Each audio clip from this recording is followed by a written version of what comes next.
Hello, my name is Ed Frawley, and I have another question that came into our website, Leerburg.com, to our Ask Cindy portal on the front. I say this every time: you don't have to be a customer of Leerburg to ask us a question.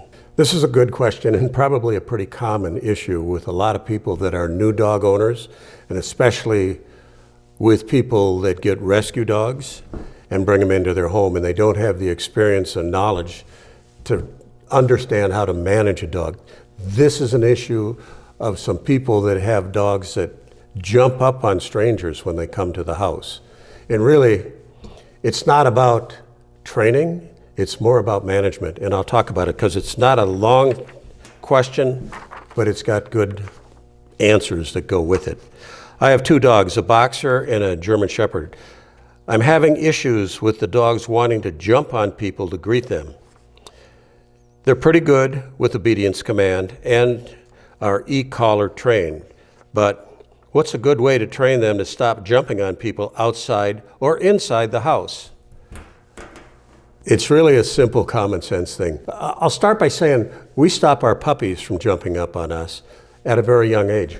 We redirect them off of us onto something else. If a puppy's jumping on us, we'll have our treat bag there. The puppy will be on a leash, even if it's in the house and off a leash, and we'll redirect them and toss a piece of kibble someplace else and let the dog go and get it and play with it. But with an adult dog, that can be harder to do. This starts by keeping your dogs on leash. And when someone comes to your house, don't go to the door and let your dogs jump around there and possibly charge by and go outside. Take your dogs, put them in a dog crate. If your dogs are trained to stay in an X-pen, and that takes training, but if they're trained to stay in an X-pen, put them away. Put them in another room. There's no reason that our dogs need to meet somebody that comes to the house. People that come to your house don't come there to meet your dogs. They come there to meet you. So put your dogs away so this kind of thing doesn't happen.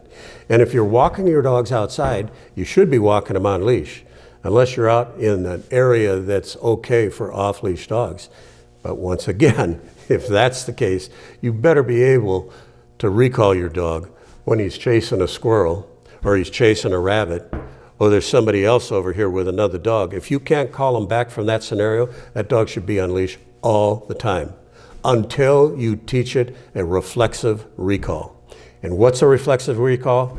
Exactly what it means. It's kind of like touching a hot stove. Touch a hot stove, you immediately jump back.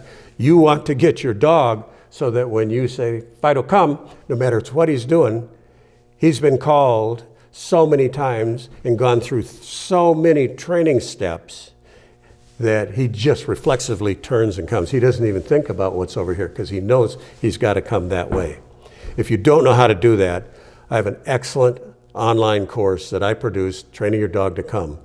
There's a lot of training steps in there, but so many people underestimate how difficult it is to train a dog to come. Don't think for a second that you can go to a local 8-week class, and at the end of the 8 weeks, or the end of 10 weeks, or the end of 12 weeks, you're gonna have a reflexive recall on your dog. Your dog's not even gonna be able to come under most distractions at 8 weeks or 10 weeks. Now this person is talking about using a remote collar. That's a bad idea for a new dog trainer to try and use a remote collar on an adult dog that they haven't trained, because it's a good way to get your dogs to bite the person they're jumping on. Because if the stimulation is so high, the dog's gonna think, this person did something to me and I don't like it. That's one scenario. There's other people that are gonna tell you, knee the dog in the chest. That's a crazy idea. It's right up there with step on the dog's back toes. When he jumps up on you, step on his back toes. That's a good way to break a toe on a dog. It accomplishes next to nothing.